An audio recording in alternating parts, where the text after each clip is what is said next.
जन्म जन्म जन्म साथ चलना शाफिन एहसान मेघ मेरा नाम है। महबूब আহমেদ নাম তুসকো গা হোগা। কেউ আমাকে উদ্দেশ্য করে বললেন, কে? তোর বাপ। পেছন দিকে ফিরতেই দেখলাম বাবা খুব রেগে আমার দিকে তাকিয়ে আছে। বাবাকে আমি ভীষণ ভয় পাই, আর এখন যেভাবে তাকিয়ে আছে তাতে তো ভয়ে আমার হাঁটু কাঁপছে। বাবা, তুমি এখানে? নাশু কোথায়? নাশু এই তো।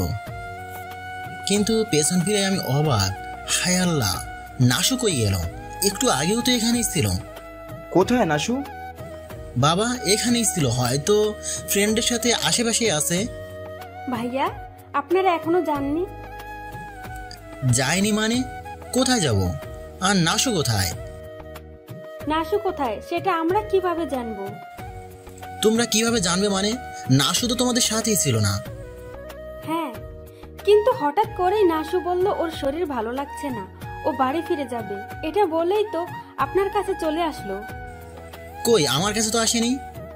আমি অফিসের কাজ করছিলাম, হঠাৎ করে নাশুর কল এলো। আমি রিসিভ করতে শুধু কান্নার আওয়াজ পেলাম। অনেকবার জিজ্ঞাসা করলাম কি হয়েছে, কিন্তু কোনো উত্তর দিল না, কেঁদেই যাচ্ছিল। কয়েকবার শুধু বাবা বাবা বলে ডাকলো, তারপর আর কিছু বলতে পারলো না। হঠাৎ করে ফোনটা কেটে গেল। তারপর অনেকবার কল করেছি, কিন্তু ফোনটা সামনে বন্ধ দেখাচ্ছে। তোকেও অনেকবার কল করেছি, কিন্তু তুই রিসিভ করছিস না দেখে এখানে চলে এলাম। আমি ভেবেছিলাম তুই হয়তো কিছু বলেছিস, তাইও কাঁদছে। কিন্তু এখানে যা এসে শুনছি, মেঘ নাশুর কোনো বিপদ হয়নি তো? ওরা আবার আমার নাশুকে... বাবা তুমি ভেঙে পড়ো না তো, কিচ্ছু হয়নি নাশুর। আমি একটু আগেও ওকে এখানে দেখলাম। এইটুকু সময় কোথায় যাবে? আর এত মানুষের ভিড়ে কারো সাহস হবে না নাশুকে তুলে নিয়ে যাওয়ার। গত 3 বারই ওর এমন ভিড়ের মধ্যে থেকেই নাশুকে কিডন্যাপ করার চেষ্টা করেছিল। হ্যাঁ, কিন্তু বাবা...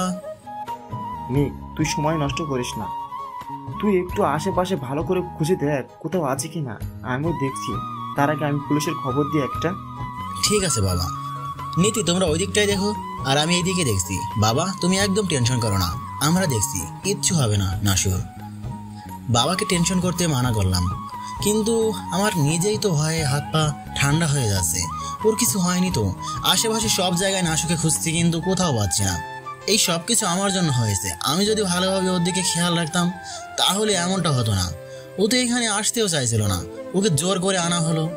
ও লোকজনের ভিড়ে খুব ভয় পায়, এমন খোলামেলা অনুষ্ঠানে কখনো আসে না ও।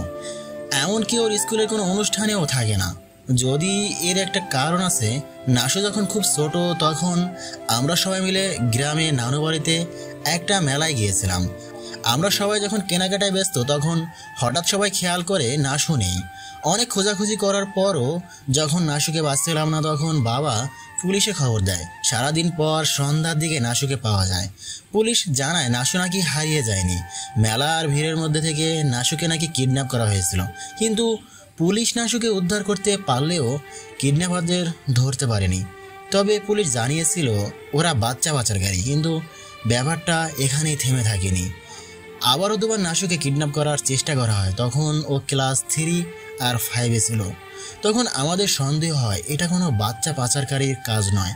পরপর 3বার নাশুকে কিডন্যাপ করার চেষ্টা করা হয়েছিল, এটা কোনো বাচ্চা পাচারকারীর কাজ হতেই পারে না। এই ঘটনা থেকে আমরা সবাই পরিষ্কার বুঝতে পারছিলাম কেউ নাশুর ক্ষতি করতে চায়। কিন্তু অনেক চেষ্টা করেও কে নাশুর ক্ষতি করতে চায়, কেন চায়, সেটা আজ পর্যন্ত আমরা কেউ জানতে পারিনি। তারপর থেকে আমরা কেউ নাশুকে 1 মিনিটের জন্য একা থাকতে দেয় না। সবসময় ওর সাথে কেউ না কেউ থাকে, আর ভুল করেও কখনো একা বাড়ির বাইরে যেতে দিই না। ও নিজেকে ভয়ে একা কোথাও যায় না। যেখানে যাক না কেন, হয় মা বাবা, স্নেহা, না হয় আমি নিয়ে যাই, কখনো একা কোথাও যেতে দেয় না।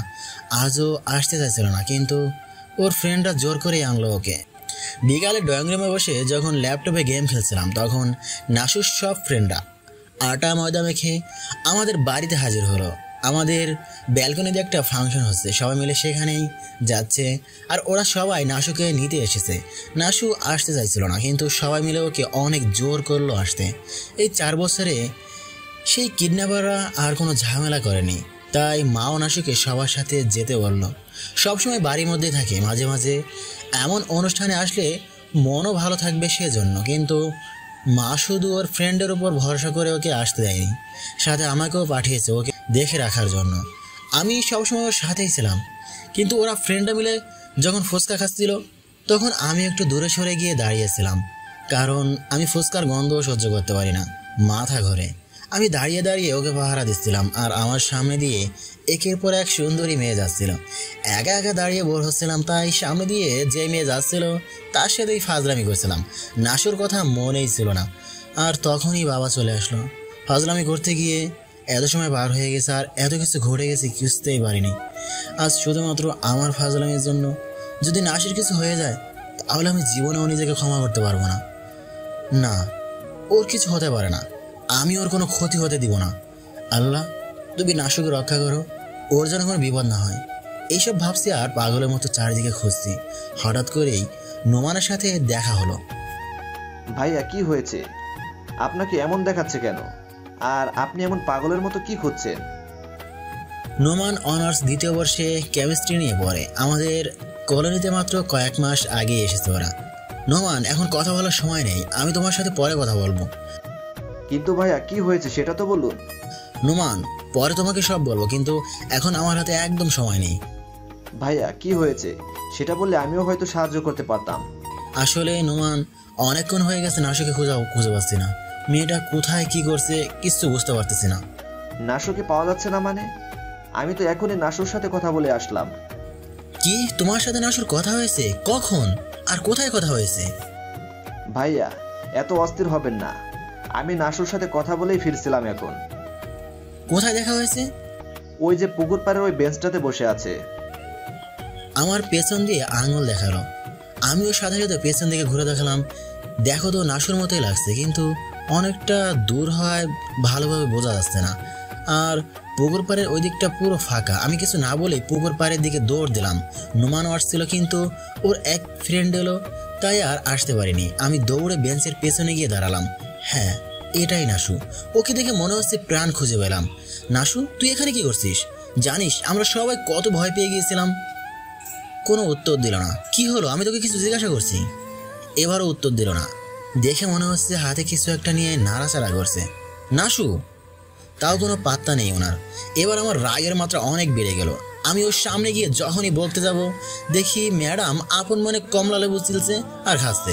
এটা দেখে আমি আর নিজের রাগ কন্ট্রোল করতে পারলাম না। আমরা সবাই সেই কখন থেকে তোকে পাগলের মতো খুঁজছি, আর তুই এখানে একা একা বসে কমলা লেবু খাচ্ছিস। জানিস কতটা ভয় পেয়ে গিয়েছিলাম আমি? পাগলের মতো খুঁজে বেরিয়েছি তোকে। টেনশনে মাথা খারাপ হয়ে যাচ্ছিল আমার। তোকে কোথাও খুঁজে না পেয়ে মনে হচ্ছিল আমি তোকে বোধহয় চিরকালের মতো হারিয়ে ফেলেছি। জানিস কতটা কষ্ট হচ্ছিল আমার? শুধু মনে হচ্ছিল তোর কোনো বিপদ হয়নি তো? ওরা আবার তোকে নিয়ে যায়নি তো? ভয়ে আমার হাত পা ঠান্ডা হয়ে গেছিল। বাবা তো কান্না করতে করতে পুলিশে পর্যন্ত খবর দিয়ে দিয়েছে, আর তুই এখানে বসে ও এখনো আপন মনে লেবু খেয়েই যাচ্ছে। ওর এইভাবে খাওয়া দেখে ইচ্ছা করছে ঠাস করে একটা চর মেরে দেই, কিন্তু তারপর উপায় নেই। পরে আমি ফেসে যাব। তুই এখানে কি করে এলি? তোর ফ্রেন্ডের সাথে থাকার কথা ছিল। কি হলো, সারাদিন তো খয়ের মতো মুখে কথা ফুটতেই থাকে, এখন এমন চুপ করে থাকার মানে কি? নাসু, এবার কিন্তু আমার ধৈর্যের সীমা পেরিয়ে যাচ্ছে। এই মেয়ে, কানে কালা হয়ে গেছিস নাকি? কথা কানে যাচ্ছে না, কানে নিচে দিব ওকে? আরে আরে, কি করছিস? কি চোখে লেবুর রস দিচ্ছিস কেন? জ্বালা করবে তো। হায় আল্লাহ, এই মেয়েটা কি পাগল হয়ে গেল নাকি? নাসু হালকা করে চেঁচিয়ে উঠল। নিশ্চয়ই চোখ জ্বালা করবেই তো। চোখে লেবুর রস দিলে চোখ জ্বালা করবে না তো কি করবে? এই মেয়েটা কখন কি যে করে আল্লাহ মালুম। কিন্তু চোখে লেবুর রস কেন দিল? এটাও কি ওদের মেকআপের কোনো অংশ নাকি? শুনেছি মুখে লেবুর খোসা ঘষলে নাকি ব্রণ কমে, কিন্তু চোখের মধ্যে লেবুর রস দিলে কোনো মেকআপ হয় কি শুনিনি। তবে হতেও পারে, মেয়েরা তো আটা ময়দার সামনে যাবে তাই মুখে মাখে রূপচর্চা করার জন্য। কিছুদিন পর দেখা যাবে কসমেটিকের দোকানে অতি উচ্চ দাম সম্পন্ন গোবর বিক্রি হচ্ছে। দেশি গরুর গোবর আর বিদেশি গরুর গোবর আলাদা আলাদা ফ্লেভার। তখন আবার বাংলায় গোবর বললে মেকআপকে অসম্মান করা হবে বলে মেয়েরা দোকানে গিয়ে ঢং করে ইংরেজিতে বলবে, ভাইয়া এক্সটার্নাল ইউরো দিন তো, ইন্টারনাল হলে চলবে না। আল্লাহ, কালে কালে আর কত কিছু দেখাবা। কিন্তু নাসুর চোখে লেবুর রস দেওয়ার কারণটা বুঝতে পারতেছে না। ইস, মেয়েটার চোখ দুটো লাল টকটকে হয়ে আছে আর চোখ দিয়ে পানি ঝরছে। ওকে দেখে মনে হচ্ছে পৃথিবীর সব থেকে দুঃখী ব্যক্তিকে যদি গোল্ড মেডেল দেওয়া হতো তাহলে নিঃসন্দেহে এই মেডেলটা ওই পেত।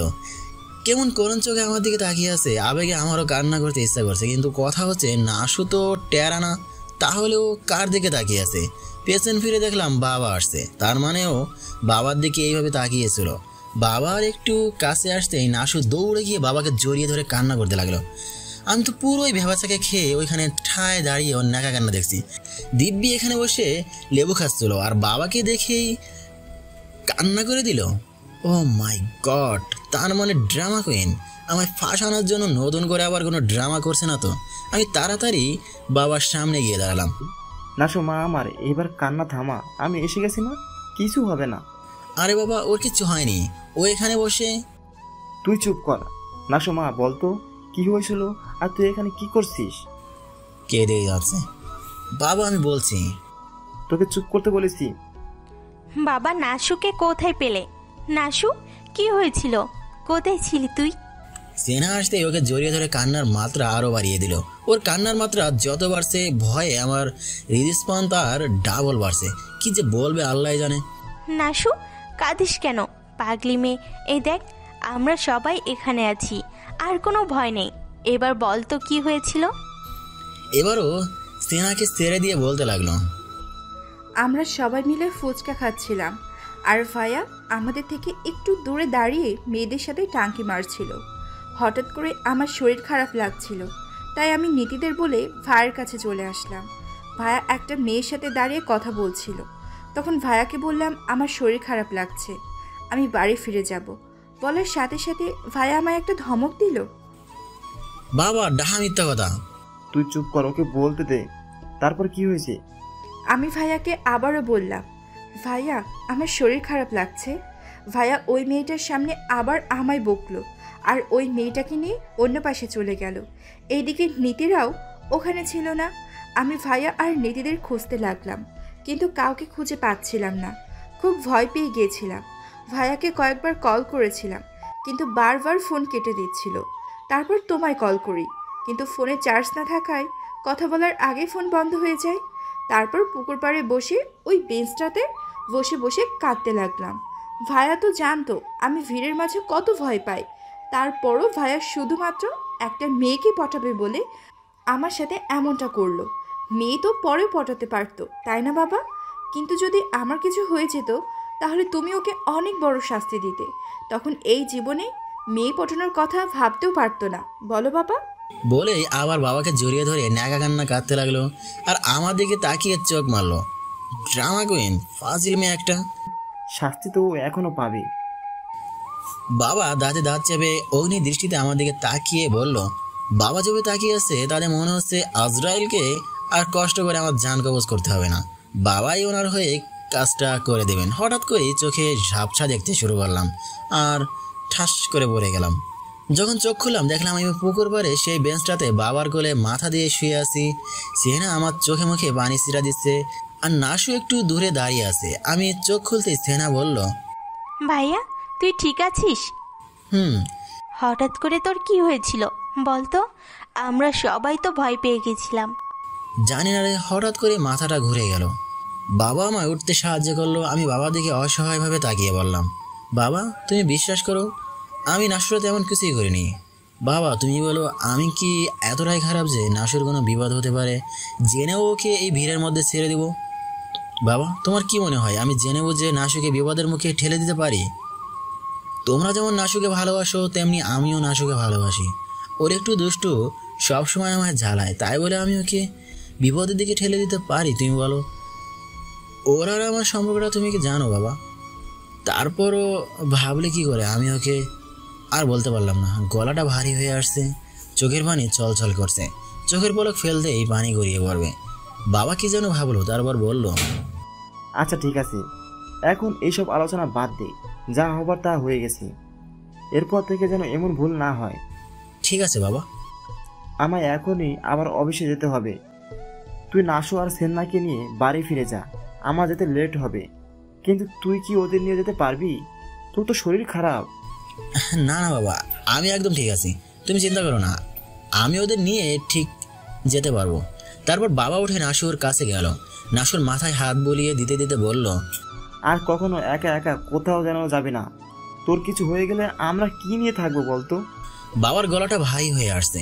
ইস, বাবা আজ অনেক কষ্ট পেয়েছে। নাসুর আজকে এমন করা একদম ঠিক হয়নি, ফাজিল মেয়ে একটা। নাসু বাবাকে জড়িয়ে ধরে একটু ন্যাকা কান্না করলো। বাবা ওর কপালে একটা চুমু দিয়ে চলে গেল। বাবা একটু দূরে যেতেই আমি স্বস্তির নিঃশ্বাস ফেললাম। ভাগ্যের সময় মতো অজ্ঞান হওয়ার নাটকটা করেছিলাম, না হলে বাবা কি যে করতো আল্লাহ মালুম। ড্রামা কুইন তুমি একা না, আমিও খুব ভালোই ড্রামা করতে পারি। ভাবতে ভাবতেই নাসুর দিকে তাকিয়ে বললাম, কেমন দিলাম? তার মানে তুমি এত সময় ধরে অজ্ঞান হওয়ার নাটক করছিলে? অবশ্যই। তুই কি ভেবেছিলি আমি সত্যি সত্যি অজ্ঞান হয়ে গেছি? বাবার সামনে তুমি এত বড় একটা নাটক করতে পারলে? কেন পারবো না শুনি? নিজেকে বাঁচানোর জন্য অনেক সময় অনেক কিছুই করতে হয়, বুঝলি? দাঁড়াও, আমি এখনই বাবাকে কল করে বলছি যে তুমি অজ্ঞান হওয়ার নাটক করছিলে। তারপর দেখো বাবা তোমার কি অবস্থা করে। বল বল, আমি কি বাবাকে ভয় পাই নাকি? আর আমি বাবার সামনে এমন নাটক করব না, বাবা তোর কথা বিশ্বাসই করবে না। তুমি যে এমনভাবে নাটকও করতে পারো আমি ভাবতেই পারছি না। কেন, এই পৃথিবীতে নাটক কি শুধু তুই একাই করতে পারিস নাকি? না, নাটক তো সবাই করতে পারে। কেউ খুব নিখুঁতভাবে করতে পারে যেমন আমি, আর কেউ আবাল মার্কা নাটক করে যেমন তুমি।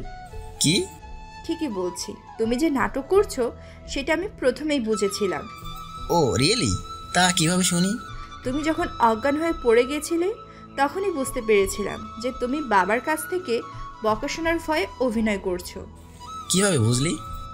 তুমি যখন জ্ঞান হারিয়ে পড়ে যাচ্ছিলে তখন আমি দেখেছিলাম তুমি খুব ধীরে ধীরে পড়ছিলে, আর মাটিতে পড়ার একটু আগে এক হাত মাটিতে দিয়ে তোমার ভর নিয়ন্ত্রণ করে আস্তে করে শুয়ে পড়লে যাতে ব্যথা না পাও।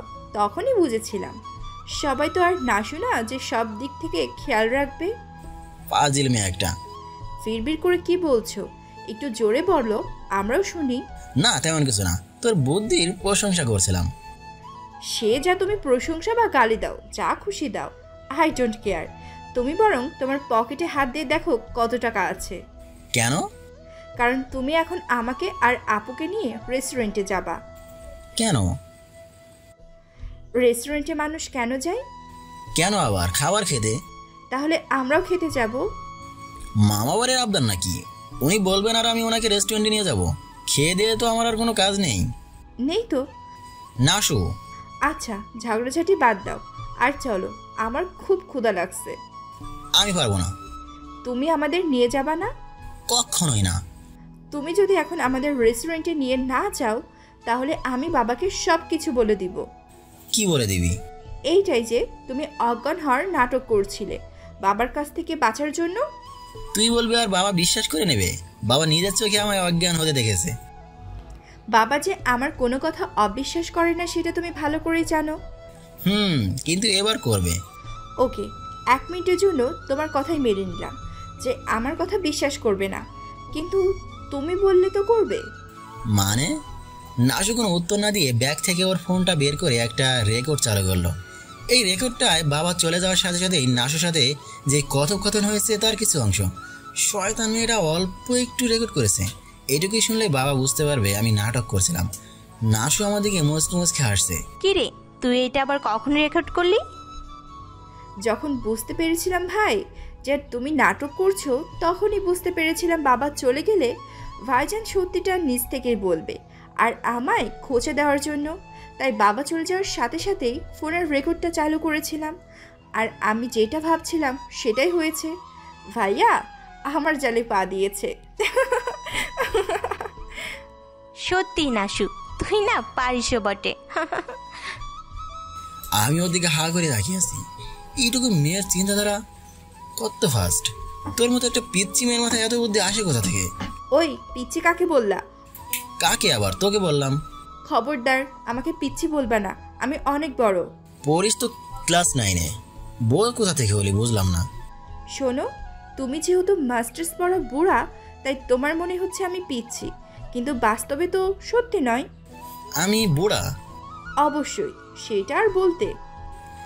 নাসু নিজের বড় ভাইকে কিভাবে সম্মান দিয়ে কথা বলতে হয় সেটাও জানিস না। তোর মতো 2 আঙুলের বাচ্চা একটা মেয়ে আমার সাথে এভাবে কথা বলছে, আমি ভাবতেই পারছি না।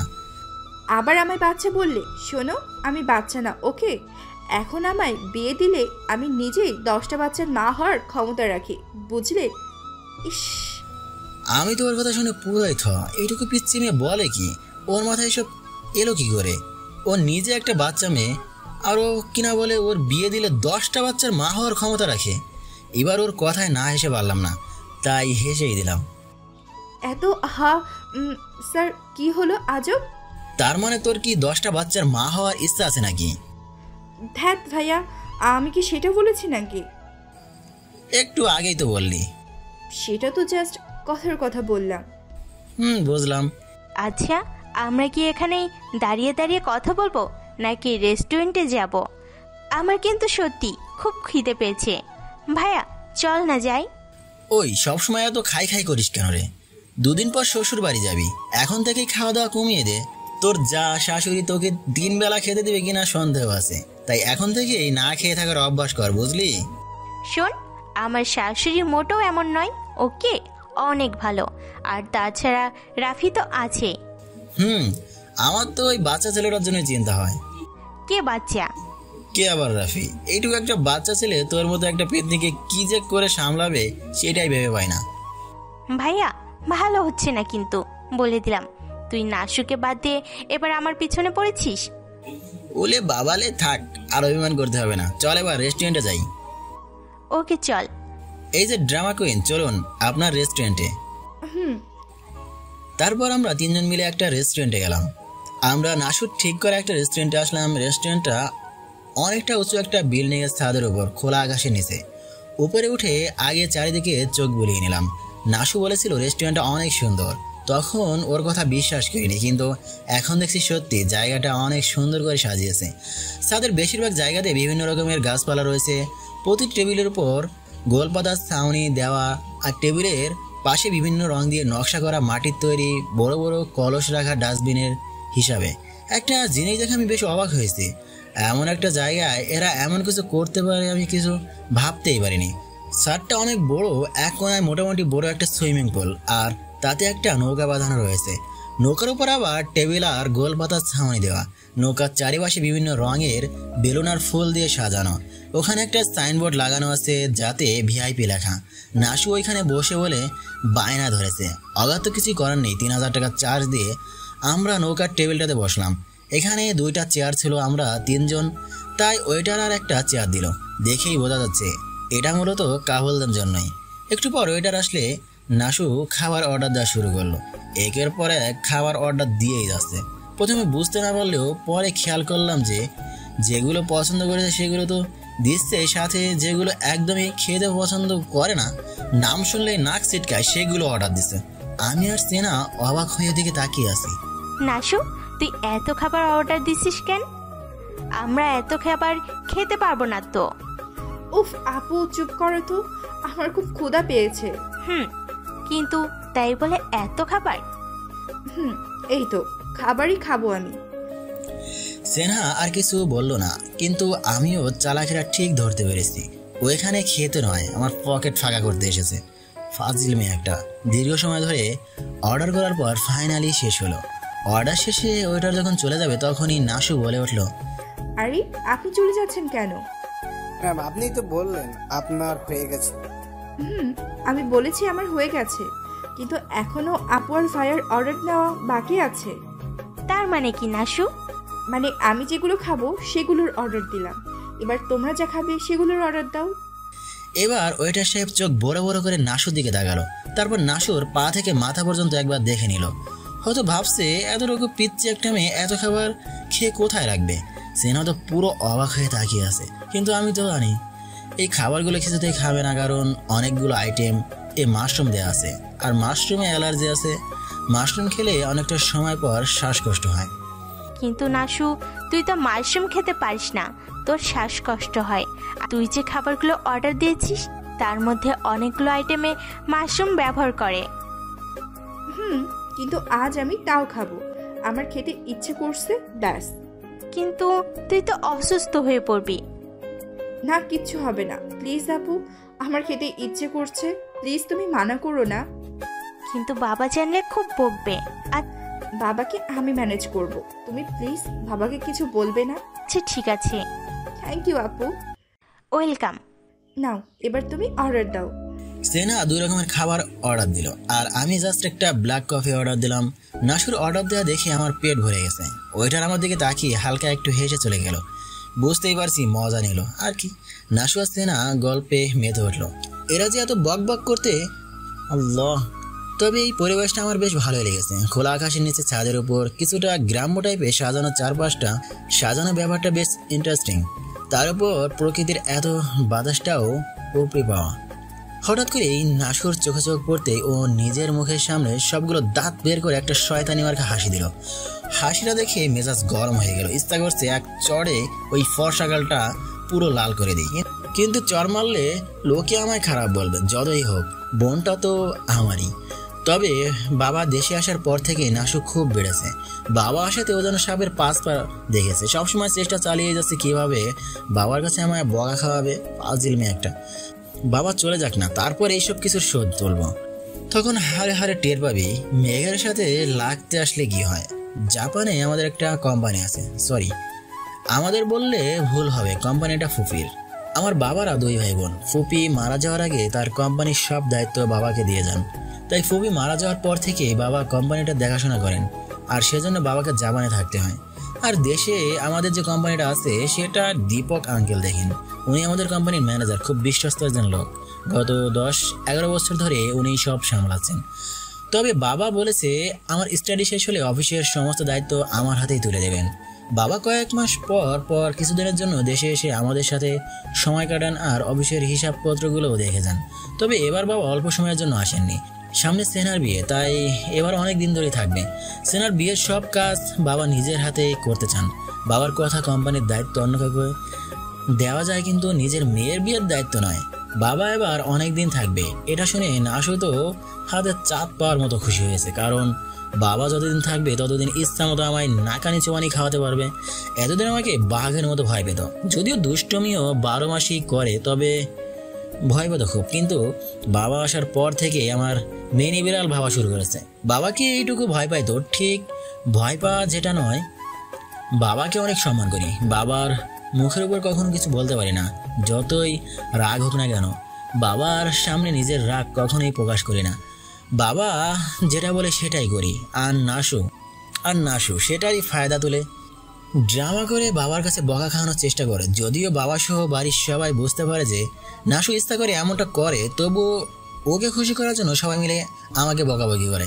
আমায় বকা খাওয়ায় ও যে কি শান্তি পায় আল্লাহই ভালো জানে। এইসব ভাবতে ভাবতে ওইটার খাবার নিয়ে চলে গেল। একের পর এক খাবার এনে টেবিলে সাজাতে লাগলো। পুরো টেবিলটা ভরে গেছে, একটুও জায়গা বাকি নেই। কিন্তু এখনও কয়েকটা আইটেম বাকি আছে। টেবিলে জায়গা নেই দেখে কয়েকজন ওয়েটার মিলে একটা ছোটোখাটো টি টেবিল এনে তার উপর খাবারগুলো রাখলো।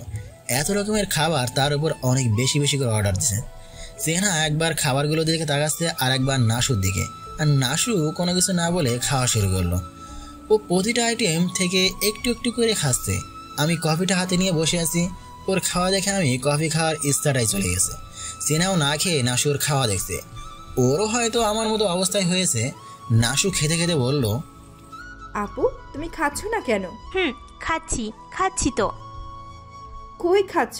এই নাও, হা করো, এটা খেয়ে দেখো, অনেক টেস্টি হয়েছে। তারপর আমার দিকে তাকিয়ে বলল, তুমি খাবা? না থাক, তোমার এইসব বয়েলি খাবার খাওয়ার দরকার নেই। এমনিতেই তো সারাদিন শুয়ে বসে থাকো, তার উপর এমন অয়েলি খাবার খেলে তোমার ভরি হয়ে যাবে।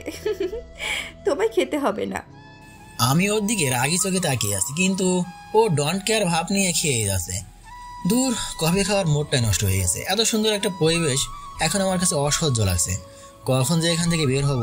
সেনার খাওয়া হয়ে গেছে আর নাসু এখনও খেয়ে যাচ্ছে। এতগুলো আইটেম অল্প অল্প করে খেলেও সময় তো লাগবেই। অনেকটা সময় পর নাসু বলল, আমারও শেষ। এই এত খাবার তুই নষ্ট করবি? নষ্ট কই করলাম, খেলাম তো। খেয়েছি, কিন্তু সবগুলো থেকে একটু একটু করে খেয়েছি। সবগুলো প্লেটই তো খাবারে ভরা রয়েছে। আপু তোমার কি আমাকে রাক্ষস মনে হয়? সরি, রাক্ষসী মনে হয় নাকি? আমি এই 10 জনের খাবার একাকি করে খাবো? খেতে পারবি না যখন, তখন অর্ডার দিলি কেন? আসলে আমার সবগুলো খাবারের স্বাদ নিতে ইচ্ছে করছিল, তাই। বলে আমার দিকে তাকিয়ে আবার হাসলো। এবার সেনাও আমার দিকে তাকিয়ে হেসে দিল। এত সময় পর সেনা নাসুর চালাকিটা বুঝতে পারলো। ভাইয়া, তোর কি কিছু বলার আছে নাসুকে? তবে বাবা চলে যাওয়ার পর নাসুর দিকে রাগি চোখে তাকিয়ে কথাটা বললাম, আর কথাটা বলেই উঠে চলে এলাম। বিলটা দিয়ে গাড়িতে উঠে বসলাম। রাগে পুরো শরীরটা জ্বলে যাচ্ছে। পুরো 10,000 টাকা নষ্ট করলো।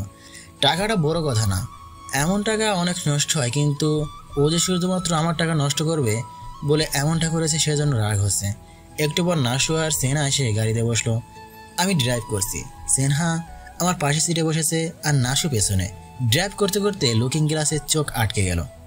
নাসু আমাদেরকে তাকিয়ে বিভিন্ন অ্যাঙ্গেল মুখ ব্যাকা করে আমাকে ভেঙে দিচ্ছে। ইচ্ছা করছে সত্যি সত্যি ওর মুখটা এইভাবে ব্যাকা করে দিই।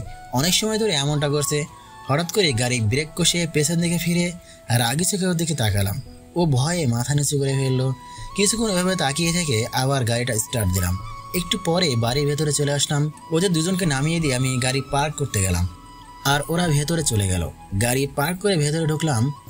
হলরুমে অনেক লোকজন বসে আছে, যাদের কাউকে আমি চিনি না। বাবাও বসে তাদের সাথে কথা বলছেন।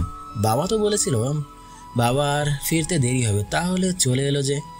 আর এনারাই বা কারা? এরা তো সেনার শ্বশুরবাড়ির লোকজন বলে মনে হচ্ছে না। আমাকে দেখে বাবা আমায় ডাক দিল। আমি বাবার পাশে গিয়ে বসলাম আর আস্তে আস্তে বললাম, বাবা তুমি কখন এলে? আমি এই তো মাত্র আসলাম। তোর মা ফোন করে বললেন বাড়িতে নাকি মেহমান এসেছেন আর আমার সাথে কথা বলতে চান। বাবা আস্তে আস্তে বললেন যাতে কেউ শুনতে না পায়। ও আচ্ছা, কিন্তু ওনারা কে বাবা? এদের মধ্যে কাউকে চিনি বলে মনে হচ্ছে না। ওই যে ভদ্রলোককে দেখতে পারছো না, মুখে চাপদারি? উনি ওনার ছেলের সাথে নাচুর বিয়ের সম্বন্ধ নিয়ে এসেছেন। আর কালো রঙের ব্লেজার পরা যেই ছেলেটা মাথা নিচু করে বসে আছে, ওইটা ওনার ছেলে। বাবার কথা শুনে আমি যেন আকাশ থেকে বললাম, নাসুকে দেখতে পাত্রপক্ষ এসেছে? আমি ভাবতেই পারছি না। আমি কিছু না বলে সোজা নাসুর রুমে চলে গেলাম। গিয়ে দেখি নাসু একটা লাল রঙের বেনারসি পরে ড্রেসিং টেবিলের সামনে সাজতে বসেছে। এর মধ্যে শাড়িও পরা হয়ে গেছে। বাহ, ভালোই তো। আমি ওর পেছনে গিয়ে দাঁড়ালাম।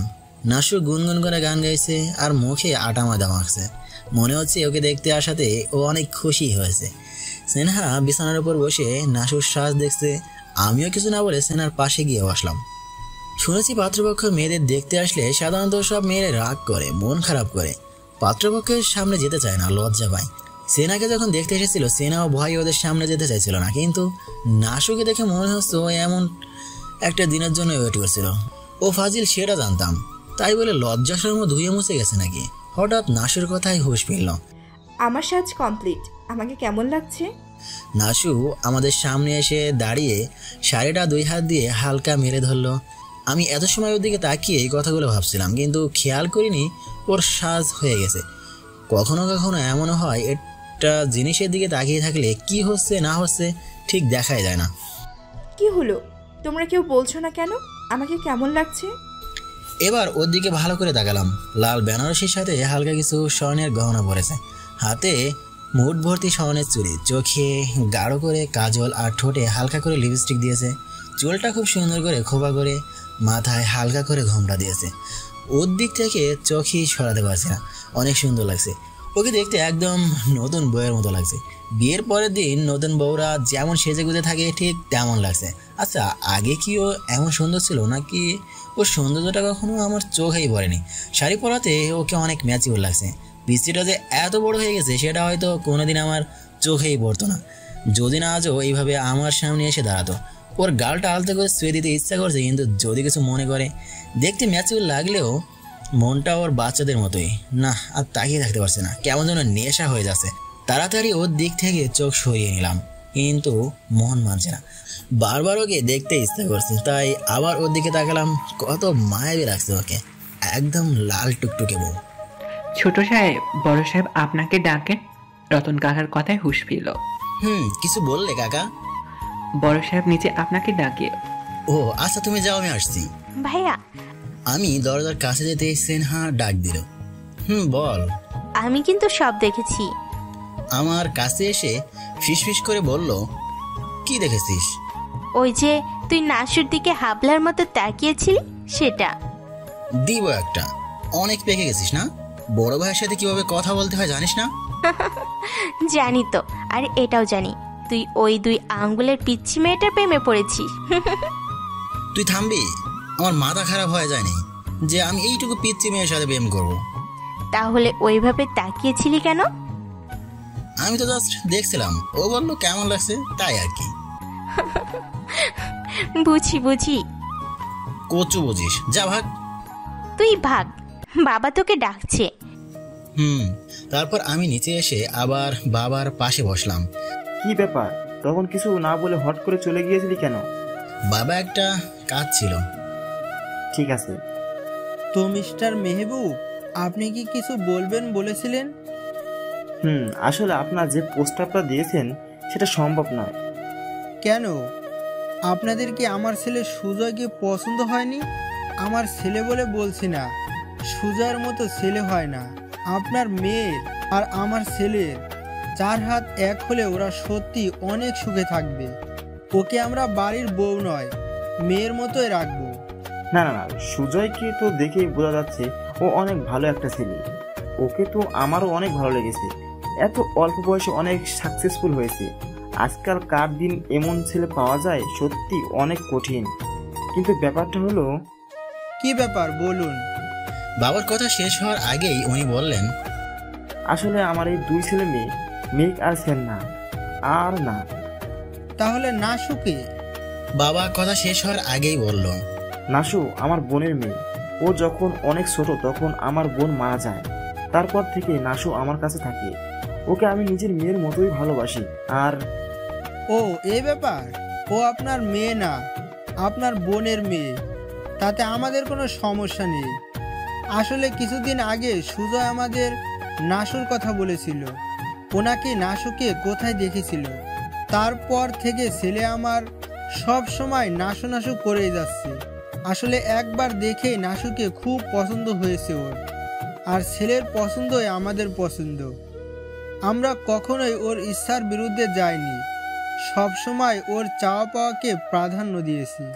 আমরা নাসুকে আমার ছেলের বউ করতে চাই। আপনি আর অমত করবেন না প্লিজ। আবার বাবার কথা শেষ করতে দিল না, তার আগেই উনি ওনার কথাগুলো বলে দিল। সুজয় বাবু মুচকি মুচকি হাসছে। ওর হাসি দেখে আমার গা জ্বলে যাচ্ছে। দাঁড়াও বাবু, একটু পর তোমার এই হাসি মাখা মুখটা পুরাই কালো হয়ে যাবে। আপনি তো আমার কিছু বলার সুযোগই দিচ্ছেন না। আগে আমার পুরো কথাটা শুনুন। আচ্ছা বলুন। আসলে নাসু যে শুধু আমার বোনের মেয়ে সেটা নয়, ও আমার ছেলে মেঘের বউ। প্রায় 1 বছর আগে নাসুর বাবা আর আমরা সবাই মিলে মেঘ আর নাসুর বিয়ে দিই। এই সামনের মাসেই তো মনে হয় ওদের প্রথম বিবাহ বার্ষিকী। মেঘ। হোয়াট? নাসু বিবাহিত? ইস বেচারা, ওর মুখটা পুরো দেখার মতো হয়েছে। ফাটা বেলুনের মতো একদম চুষে গেছে। ওর মুখটা দেখে আমার খুব হাসি পাচ্ছে, কিন্তু সবার সামনে হাসাটা বিয়াদবি হবে, তাই অনেক কষ্টে নিজের হাসিটা আটকে রাখলাম। বেটা বদমাস, আমার বউকে বিয়ে করবে বলে এসেছে। কিন্তু আমরা তো খোঁজ খবর নিয়ে এসেছি, কেউ তো বললো না ও আপনার বউমা।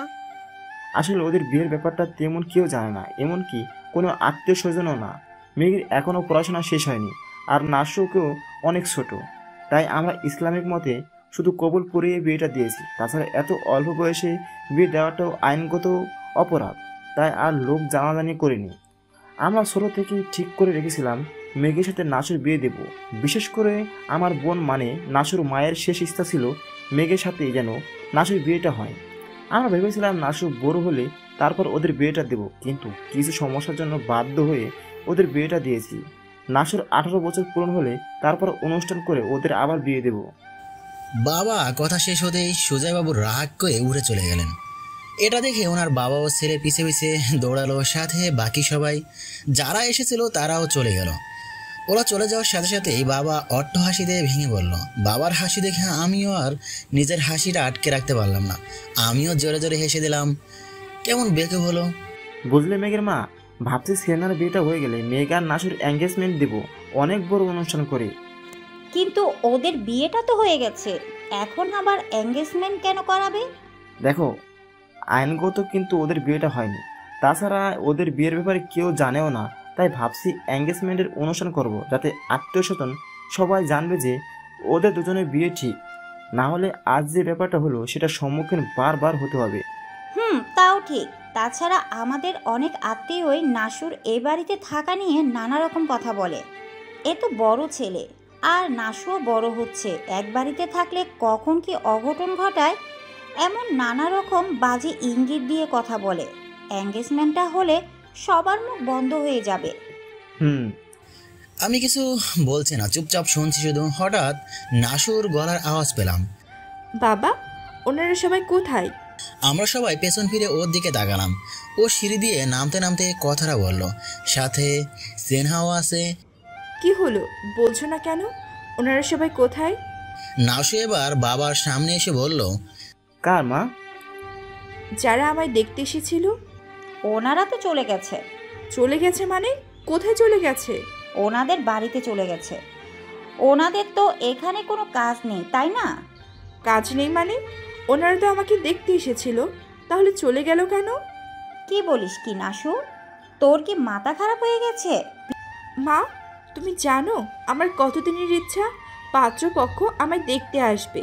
আমি শাড়ি পরে সুন্দর করে সেজে গুজে তাদের সামনে যাব, আর তারা আমার অনেক প্রশংসা করবে। আমার অনেকগুলো ফ্রেন্ডকে দেখতে এসেছে, কিন্তু আমায় কখনো কেউ দেখতে আসেনি। আর যেহেতু আমার বিয়ে হয়ে গেছে, তাই আমি জানতাম আমায় কখনো কেউ দেখতে আসবে না। ভাইয়ের সাথে যখন আমার বিয়ে দিলে, তখনও তো তোমরা কেউ আমায় দেখতে আসোনি। আমি ভেবেছিলাম আমার স্বপ্নটা সারা জীবন স্বপ্নই থেকে যাবে, কিন্তু আজ একটা সুযোগ পেয়েছিলাম, সেটাও হাতছাড়া হয়ে গেছে। দেখো আমি কত সুন্দর করে সেজেছি। ওরা আমায় এই সাজে দেখলে কত প্রশংসা করত, সেই প্রশংসাটাই মিস করে ফেললাম। ওর এমন অদ্ভুত স্বপ্নের কথা শুনে আমরা সবাই অনেক অবাক হয়ে গেছি। কোন মানুষের এমন ইচ্ছা থাকতে পারে? নাসু, মা আমার কাঁদে না, তুমি আমার কাছে আসো তো। কেন? তোমরা ওদেরকে চলে যেতে দিলে কেন? মা, আমি তো তোমার এমন অদ্ভুত ইচ্ছার কথা জানতাম না। জানলে কিছুতে যেতে দিতাম না। চলে যেতে চাইলেও ধরে বেঁধে রাখতাম। সত্যি বাবা? 100% সত্যি। বাবা, তাহলে একটা কাজ করো না প্লিজ। কি কাজ? তুমি ওদেরকে আবার আমাদের বাড়িতে নিয়ে আসো। ওরা আমায় দেখে তারপর না হয় চলে যাবে। কি? আল্লাহ, তুমি এই মেয়ের মাথায় একটু বুদ্ধি দাও, না হলে ওর এইসব অদ্ভুত কথা শুনে কোনোদিন না আমি পাগল হয়ে যাই। আশু, তোর কি মাথা খারাপ হয়ে গেছে? ওনারা তোকে আবার কেন দেখতে আসবে? ওনারা তো জানে তুই ভাইয়ার বউ। তাহলে কি আমার এত কষ্ট করে সাজাটা বিফলে যাবে? বিফলে যাবে কেন? আমরা তো দেখছি তোমার কত সুন্দর লাগছে। নাসু কিছুক্ষণ ধরে কিছু একটা ভাবলো, তারপর হঠাৎ চিল্লিয়ে বলল, ইয়াহু, পেয়েছি। কি পেয়েছিস আবার? আমার আর ভাইয়ার বিয়ের সময় তো তোমরা আমায় কেউ দেখতে আসোনি। তুই তো ছোট থেকে আমাদের কাছে আছিস, তো আলাদা করে আবার কি দেখবো? তো আমি বলছিলাম কি, প্লিজ তুই এখন এটা বলিস না যে এই মুহূর্তে আমরা তোকে দেখতে আসবো। ওকে, আমি নাসুর কথা শেষ হওয়ার আগেই বললাম, তুমি সবসময় আমার মনের কথা আগে থেকে কিভাবে বুঝে যাও বলো তো? এই জন্যই আমি তোমায় এত ভালোবাসি ভাইয়া। তার মানে তুই সত্যি সত্যি? তুমি যা ভাবছো একদমই তাই। এখন তুমি আর মা আমায় দেখতে আসবে পাত্রপক্ষ হয়ে। বাবা আর স্নেহা আপু পাত্রপক্ষ, মানে আমার দল। ইম্পসিবল, আমি এসবের মধ্যে নেই। বাবা, তুমি মা আর ভাইয়াকে বলো না আমায় দেখতে আসতে, প্লিজ বাবা প্লিজ। কিন্তু নাসু, এটা কিভাবে সম্ভব? মানে তোর মা মেঘ তোকে কিভাবে দেখতে আসবে? মা, এসব আজে বাজে চিন্তা বাদ দে মাথা থেকে। তার থেকে চল আমরা সবাই মিলে বাইরে ফুচকা খেতে যাই। হ্যাঁ তাই চল। নাসু তো ফুচকা খেতে খুব ভালোবাসে। সবাই মিলে গেলে খুব মজা হবে, তাই না নাসু? হবে না মজা। কেন? তুই তো সব সময় আমাদের বলিস সবাই মিলে বাহিরে ফুচকা খেতে যাওয়ার কথা। সবাই মিলে গেলে নাকি তোর খুব ভালো লাগে। আচ্ছা ঠিক আছে, শুধু ফুচকা নয়, আমরা সবাই মিলে আজ শপিংও করব। আমার নাসু মা তো শপিং করতে খুব ভালোবাসে, তাই না? এইসব আমি ভুলছি না, ওকে? খামোখা চেষ্টা করো না, আমি কিছু শুনতে চাই না। এখন মা আর ভাইয়া আমায় দেখতে আসবে, ব্যাস। কিন্তু নাসু, একটু বোঝার চেষ্টা কর মা। ওরা তোকে কি করে দেখতে আসবে বলতো? কেন? মা আর ভাইয়া এখন বাইরে যাবে, তারপর আবার বাড়ির ভিতরে আসবে। তুমি নতুন অতিথিদের যেমন ওদের আপ্যায়ন করবে, তারপর মা বলবে মেয়ে নিতে আসছি আমি, ওনাদের সামনে যাব আমি, মা আমার অনেক অনেক প্রশংসা করবে, তারপর বিয়ের কথা পাকা করবে। ব্যাস এইটুকুই। প্লিজ বাবা। কিন্তু বাবা, তুমি আমার এই সামান্য ইচ্ছেটা পূরণ করবে না? আমি যদি তোমার নিজের মেয়ে হতাম তাহলে পারতে আমার মুখের ওপর না করে দিতে? আমি কি খুব দামি কিছু চেয়েছি তোমার কাছে? আমার চাওয়াটা কি খুব বেশি, যেটা তোমার পক্ষে দেওয়া সম্ভব নয়? তুমি শুধু একবার বলো, আমি তোমার কাছে অন্যায় আবদার করছি, আমি যেটা চাচ্ছি সেটা তোমার পক্ষে দেওয়া সম্ভব নয়, তাহলে এই তোমায় ছুঁয়ে কথা দিচ্ছি, আর কখনো কিচ্ছু চাইবো না তোমার কাছে। কুইনের ড্রামা শুরু। আমি জানি বাবা না করতে পারবে না, এমনভাবে ইমোশনালি ব্ল্যাকমেইল করেছে, তাতে করে বাবা রাজি না হয়ে কোথায় যাবে? মেয়েটা তো বদ কেন? বাবাকে ইমোশনালি ব্ল্যাকমেইল করে রাজি করাতে পারলেও আমায় পারবে না। যা খুশি করুক বা বলুক, আমি এসব নাটক করতে পারবো না। ভাবতে ভাবতেই বাবার কথায় ভান সেত পড়ল। ঠিক আছে, তুই যা চাস তাই হবে, শুধু একটু দেখতে আসার অভিনয় তো করতে হবে, ব্যাপার না। কিন্তু আর কোনো কিন্তু নয়, নাসু যা চাইছে তাই হবে। ঠিক আছে। আমি উঠে চলে আসছিলাম, তখনই বাবা বলল, কি রে, তুই কোথায় যাচ্ছিস? কোথায় আবার? রুমে। আমি কি বলছি শুনিসনি? বাবা তোমার যা খুশি করো, প্লিজ আমায় এর মধ্যে টেনো না। টেনো না মানে? অবশ্যই টানবো। ছেলের বিয়ে ঠিক করা হবে আর ছেলে আসবে না, এটা কি হয় নাকি? হয়, তোর এসব পাগলামি বাবা মানতে পারে, আমি নই, কারণ আমি তোর মতো ড্রামা কুইন নই, তো আমি পারবো না। বাবা। নাসু বাবা দিকে করুণ চোখে তাকিয়ে রাখলো। মেঘ, যেটা বলছি সেটা কর, বেশি সময় লাগবে না। কিন্তু বাবা। তোর মায়ের সাথে বাইরে যা। ইচ্ছা করছে মেয়েটাকে করে তুলে একটা আছাড় মারি। এইসব শয়তানি বুদ্ধি কোথায় পায় কে জানে। আমিও পাত্রপক্ষর হয়ে নাসুকে দেখতে আসবো। ব্যাপারটা না খুব ইন্টারেস্টিং, খুব মজা হবে। ভাইয়া চল চল বলে সেনহা আমার টানতে টানতে বাইরে নিয়ে গেল। আমি, মা আর সেনহা বাইরে দাঁড়িয়ে আছি। মা, এইসবের কোনো মানে হয়? কিছু তো করার নেই। আমি বুঝি না তোমরা সবাই ওর এমন অদ্ভুত আবদারগুলো কেন রাখো। এইসব কথা রাখতে রাখতে আস্তে একটা বিয়াদব তৈরি হচ্ছে। ভাইয়া তুই এত রাখছিস কেন বলতো? আমার তো বেশ মজা লাগছে, নিজের বাড়িতে নিজেরাই যাচ্ছি মেয়ে দেখতে। ইস, ভাবলেই কত মজা লাগছে বলতো। আর তোরও তো খুশি হওয়ার কথা, নিজের বউকে নিজে এইভাবে দেখতে পাচ্ছিস। আমি ওর দিকে রাগে চোখে তাকালাম, আর কিছু বললো না, চুপচাপ দাঁড়িয়ে রইল। একটু পর আমরা বাড়ির ভেতরে গেলাম। আমরা ভেতরে ঢুকতেই বাবা বলল, আরে মিসেস মেহবুব, আসুন আসুন, ভিতরে আসুন, বসুন বসুন, এইখানে বসুন। কেমন আছেন আপনারা? হঠাৎ কি মনে করে এই গরিবের বাড়িতে আপনার পায়ের ধুলো দিলেন, জানতে পারি কি? বাবা যেভাবে বলেছে তাতে মনে হচ্ছে বাবা যাত্রাপালায় অভিনয় করছে, আর কথাগুলো মনে হয় এত সময় ধরে মুখস্থ করছিল। উফ বাবা, এটা ওভার অ্যাক্টিং হয়ে যাচ্ছে। তুমি মাকে মিসেস মেহবুব কেন বলছো? মিসেস মেহবুব মানে তো তোমার বউ। ভুলে যাও, এখন মা তোমার বউ হয়ে আসেনি, পাত্রের মা হিসেবে এসেছে। নাসু আড়ালে দাঁড়িয়েছিল, তারপর সামনে এসে কথাগুলো বলল। আচ্ছা ঠিক আছে, ভুল হয়ে গেছে, এর আগে তো কখনো এমন নাটক করিনি তাই। আচ্ছা ঠিক আছে, যাও আবার প্রথম থেকে শুরু করো। মানে কি?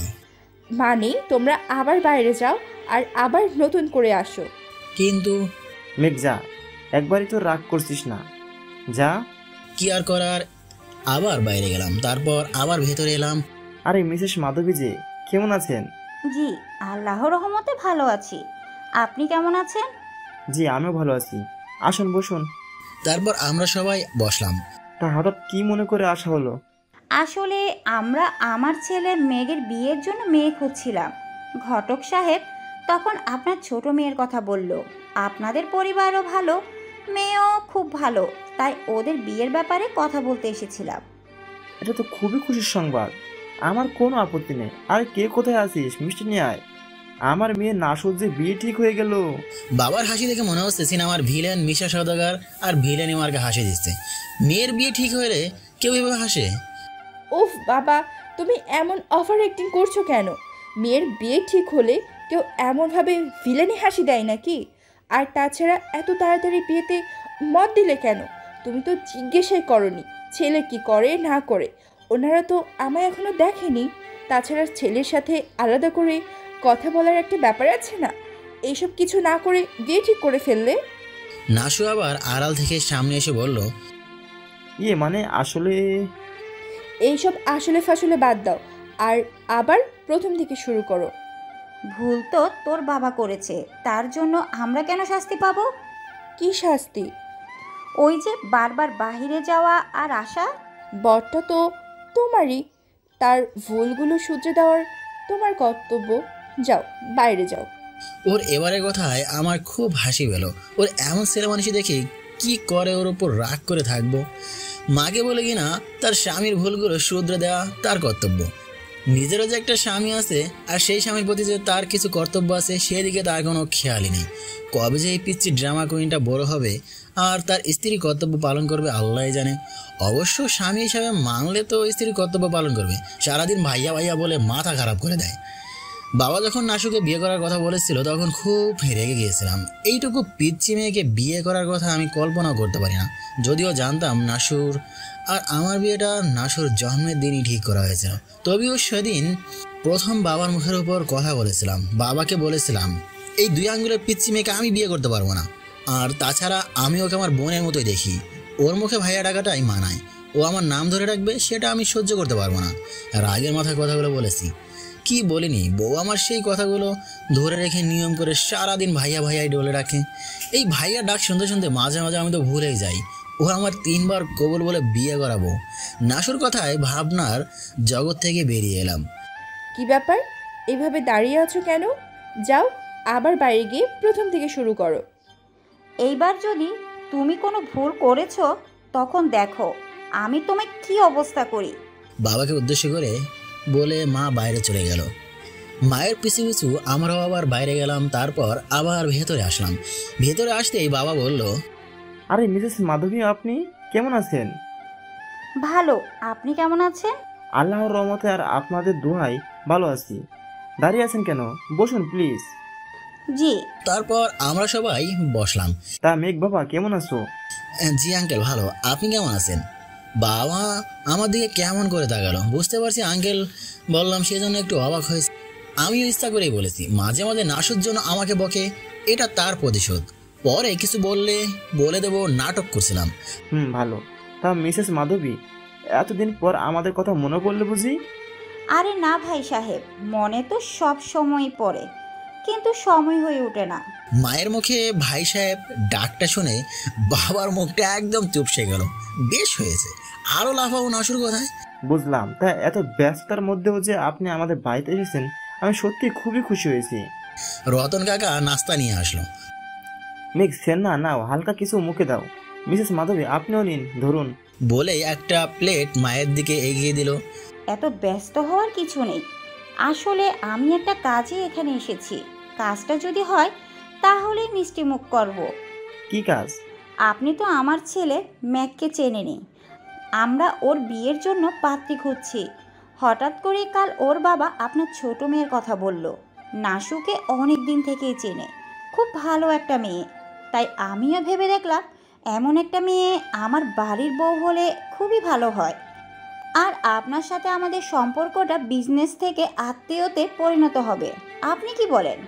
দেখুন, মেঘকেও আমি অনেক দিন থেকেই চিনি। মেঘও খুব ভালো ছেলে। আর আপনাদের মতো শ্বশুর বাড়ি পাওয়াটা তো আমার মেয়ের ভাগ্যের ব্যাপার। আমার অমত করার কোনো কারণ নেই, কিন্তু আমার কাছে আমার মেয়ের ইচ্ছেটাও অনেক গুরুত্বপূর্ণ। ও যদি মেয়েকে পছন্দ হয় আর এই বিয়েতে মত দেয় তাহলে আমার কোনো সমস্যা নেই। তা কোথায় নাসু? ডাকুন ওকে। হ্যাঁ রতন, নাসুকে নিয়ে আসো তো। জি বড় সাহেব। বলে রতন কাকা চলে গেল। তা মেঘ, তুমি এখন কি করছো? আঙ্কেল সামনে আমার মাস্টার্স ফাইনাল পরীক্ষা শেষে বাবার অফিসে বসবো। বাহ, খুব ভালো। তা সেন্নামা, তোমার পড়াশোনার কি খবর? জি কাকু, আপনাদের দোহাই ভালোই আছি। সেনার মুখে বাবা অন্তত এমন কিছু আশাই করেননি। মন দিয়ে পড়াশোনা করবে। জি কাকু। হঠাৎ করে কারণ নূপুরের আওয়াজ পেলাম। সামনের দিকে তাকাতেই দেখলাম নাসু গুটি গুটি পায়ে হেঁটে সিঁড়ি দিয়ে নামছে, মাথায় একটু বড় করে ঘোমটা দেওয়া, মাথা নিচু করে রাখা। ওকে দেখে মনে হচ্ছে ও খুব লজ্জা পাচ্ছে। মেয়েটা যে এত সুন্দর অভিনয় যে করতে পারে আল্লাহ জানে। ও আমাদের সামনে এসে দাঁড়িয়ে মাকে সালাম দিল। আসসালামু আলাইকুম আন্টি। ওয়ালাইকুম আসসালাম। কেমন আছো মা? জি ভালো, আপনি কেমন আছেন? ভালো। এখানে আসো, আমার পাশে বসো। নাসু মাথা নিচু করে মায়ের পাশে বসলো। বাহ, খুব সুন্দর লাগছে। এমন একটা মেয়েকে তো সবাই নিজের বাড়ির বউ হিসেবে চায়। নাসু, তুমি জানো আমরা এখানে কেন এসেছি? ও মুখে কিছু না বলে হ্যাঁ বোধক মাথা নাড়ালো। মনে হচ্ছে লজ্জায় কথা বলতেই পারছে না। তোমার বাবা বলল উনি তোমার মতামত না নিয়ে কিছু বলতে পারবে না। তাই আমি চাইছিলাম তুমি আর মেঘ আলাদা করে কিছু সময় কথা বলে দেখো। তোমার যদি ওর সাথে কথা বলে ভালো লাগে তাহলে আমরা এই ব্যাপারটা নিয়ে এগোতে পারবো, না হলে আমাদের খালি হাতে ফিরতে হবে। নাসু মা, যা মেঘকে তোর রুমে নিয়ে যা। নাসু কিছু না বলে উঠে দাঁড়িয়ে আস্তে আস্তে হাঁটতে লাগলো। মা আমায় ঠেলে উঠিয়ে দিল। উফ, আলাদা করে কথা বলার আবার কি দরকার? আর এই সিঁড়ি ভেঙে উপরে না উঠে নিচে কোনো একটা রুমে গেলেই তো হতো। যত সব। নাসুর রুমে এসেছি। এত সময় তো মা আর বাবার সব করেছিল, কিন্তু এখন আমি কি করব? ভুল করলে তো আবার প্রথম থেকে সব কিছু করতে হবে। চুপচাপ দাঁড়িয়ে আছি, কেউ কিছু বলছে না, বুঝতেই পারছি আমাকেই শুরু করতে হবে। কিন্তু কি দিয়ে শুরু করব? এর আগে তো কখনো এমন পরিস্থিতিতে পড়িনি। কি বলতে হয় তাও জানি না, আর ভুল কিছু বললেই বিপদ। কি দিয়ে শুরু করলে যে খুশি হবে? পেয়েছি। তুমি উপন্যাস পড়তে খুব ভালোবাসো, তাই না? জি, আপনি কিভাবে বুঝলেন? বাবা, সারাদিন তুমি তুমি করে আর এখন একেবারে আপনি পারো বটে। না মানে তোমার বইয়ের তাক পিরাক উপন্যাসে ভরা, তাই জিজ্ঞাসা করলাম আর কি। ও, আমি উপন্যাস খুব পড়তে ভালোবাসি। আচ্ছা আচ্ছা, তোমার কোন লেখকের বই সবচেয়ে বেশি ভালো লাগে? আমার জাফর ইকবাল স্যারের বই সব থেকে ভালো লাগে। ও রিয়েলি? আমারও জাফর ইকবাল স্যারের বই সব থেকে বেশি ভালো লাগে। নাসু আমাদেরকে কেমন করে যেন তাকালো। তাকানোই স্বাভাবিক, কারণ জীবনে কখনো কোনো উপন্যাস পড়েছি বলে আমার মনে পড়ে না। তাই নাকি? আচ্ছা, তোমার আর কি করতে হবে? কি করতে ভালো লাগে? আমার লং ড্রাইভে যেতে ভালো লাগে, সবাই মিলে ঘুরতে যেতে ভালো লাগে, জ্যোৎস্নার রাতে খোলা আকাশের নিচে বসে চাঁদ দেখতে ভালো লাগে, রাতে ভূতের সিনেমা দেখতে খুব ভালো লাগে। কি অদ্ভুত ব্যাপার, তোমার আর আমার মতো কত মিল! কেন বলো তো? কেন, আপনারও কি এগুলো ভালো লাগে? একদমই তাই, আমারও ঠিক এইগুলোই ভালো লাগে। আচ্ছা, তুমি যে ভূতের সিনেমা দেখো, তোমার ভয় করে না? করে, কিন্তু তবুও ভালো লাগে খুব, তাই দেখি। তুমি চাইলে বিয়ের পর রোজ রাতে তোমার সাথে রোমান্স করতে করতে ভূতের সিনেমা দেখতে পারি। নাসুর কানে ফিসফিস করে বললাম। নাসু আমাদেরকে কেমন করে তাকালো, ওর চোখের ভাষাটা ঠিক বুঝতে পারছি না। কিছু সময় তাকিয়ে থেকে রুম থেকে বেরিয়ে গেল। আমি কি খারাপ কিছু বললাম? ও এমন রিয়াক্ট কেন করলো? নিচে গিয়ে আবার কি বলবে কে জানে, নিশ্চয়ই কোনো ড্রামা করে আমায় বকা খাওয়াবে। 7-5 না ভেবে আমিও নিচে গেলাম। গিয়ে দেখলাম মা, বাবা, স্নেহা সবাই মিষ্টি মুখ করছে। মা নাসুকে মিষ্টি খাইয়ে দিচ্ছে। ম্যাক, ওখানে দাঁড়িয়ে আছিস কেন? নিচে আয়। আমি নিচে গিয়ে মার পাশে বসলাম। নাসু যখন এই বিয়েতে মত আছে, আমি চাইছিলাম 30শে আগস্ট ওদের এঙ্গেজমেন্টের অনুষ্ঠানটা করতে। আপনি কি বলেন? মায়ের কথা শুনে অবাক হলাম। নাসু যেভাবে রুম থেকে বেরিয়ে এলো, আমি তো ভাবলাম কিছু তার উল্টাপাল্টা হলো। ভালো, কিন্তু মা 30শে আগস্ট কেন বললো? ও মনে পড়েছে, ওই দিন তো আমাদের প্রথম বিবাহ বার্ষিকী। বাবা বলেছিল আমার আর নাসুর সত্যি সত্যি এঙ্গেজমেন্ট করাবে, তাহলে হয়তো ওদিনই করাবে। আপনার যা ভালো মনে হয়, আমার কোনো সমস্যা নেই। নাসু, আন্টিকে সালাম করো। বলার সাথে সাথেই নাসু মা আর বাবাকে সালাম করলো। বাবা ইশারায় আমাকেও করতে বললো, তাই বাধ্য হয়ে আমিও বাবা আর মাকে সালাম করলাম। মা নাসুর হাতে কিছু টাকা দিল, নাসু না না করেও আবার নিল। তারপর আমরা ওদের থেকে বিদায় নিয়ে বাইরে এলাম, আবার ভেতরে ঢুকলাম সবাই। ভেতরে ঢুকতেই নাসু মাকে জড়িয়ে ধরলো। Thank you thank you thank you so much মা, আজ আমি অনেক হ্যাপি। পাগলি একটা। মা ওর মাথায় হাত বুলিয়ে দিল। আমি এই টাকাগুলো সারা জীবন রেখে দিব, আর এটা আমার প্রথম দেখতে আসার উপহার। ইস, ভাবতে এত ভালো লাগছে। তারপর এক এক করে বাবা, সেনা কেউ জড়িয়ে ধরে ওদের থ্যাংক ইউ বললো। ওর চোখ মুখ দেখে মনে হচ্ছে ও আকাশে চাঁদ পেয়েছে হাতে। এরকম মেয়েটা এত খুশি হবে ভাবতেই পারিনি। হঠাৎ করেই ও আমাকে জড়িয়ে ধরলো সবার সামনে। থ্যাংক ইউ ভাইয়া, তুমিও খুব ভালো অভিনয় করেছো। বলে যখন আমার ছেড়ে দিতে হবে তখন আবার কি মনে করে আমার বুকে মাথা রাখলো আলতো করে। প্রথমে ও জড়িয়ে ধরাতে খুব একটা অবাক হয়নি, কারণ আমি জানি ও অতিমাত্রায় খুশি হয়ে এমনটা করেছে। কিন্তু এখন যেটা করছে সেটা অন্যরকম। ও আমার বুকে মাথা দিয়ে চুপ করে দাঁড়িয়ে আছে। মা বাবা সবাই রয়েছে, তাই আমি ওকে সরানোর চেষ্টা করলাম। যেই ওকে সরিয়ে দেওয়ার চেষ্টা করলাম ও 2 হাত দিয়ে আমার শক্ত করে জড়িয়ে ধরলো, আর আমি হতভম্বের মতো দাঁড়িয়ে আছি। কি করছে কি মেয়েটা? ও একটা হাত ছেড়ে দিয়ে আমার বুকের উপর রাখলো। আবার আমার হার্টবিট বেড়ে গেল। অন্যরকম অনুভূতি হচ্ছে এখন। মা বাবা সেনা সবাই মুখ টিপে হাসতে হাসতে যে যা রুমে চলে গেল। কিন্তু নাসুর ব্যাপারটা কিছুতেই বুঝতে পারতেছে না।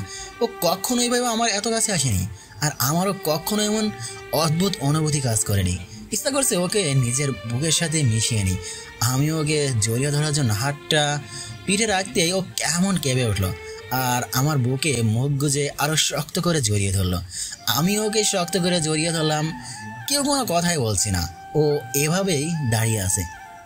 নাসু, কি হয়েছে? কিছু না। বুকে মুখ গুজা অবস্থায় খুব আস্তে আস্তে করে উত্তর দিল, কিছু হয়নি। তাহলে এমন করছিস কেন? কেমন করছি? এই যে এমনভাবে জড়িয়ে ধরে আছিস। তোমার গায়ের গন্ধটা না খুব মিষ্টি।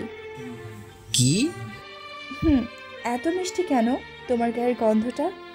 ওর এই প্রশ্নের ঠিক কি উত্তর দেব বুঝতে পারতেছি না। ওর গরম নিঃশ্বাসটা যেন আমার বুকে এসে বাড়ি খাচ্ছে। ও আমার বুকে মাথা মুখ ঘষছে। ওর গরম নিঃশ্বাসে আমার পুরো শরীর শিহরিত হচ্ছে। অন্য কোনো নেশায় ডুব দিতে ইচ্ছা করছে, কিন্তু কোন নেশায় ডুব দিতে ইচ্ছা করছে আমার? এই পিচ্চি ড্রামা কুইনের নেশায়? না না, এই সময় কি ভাবছি? এত অনেক ছোট, ওর প্রতি আমার এমন অনুভূতি হওয়া উচিত না। নাসু, স্যার এবার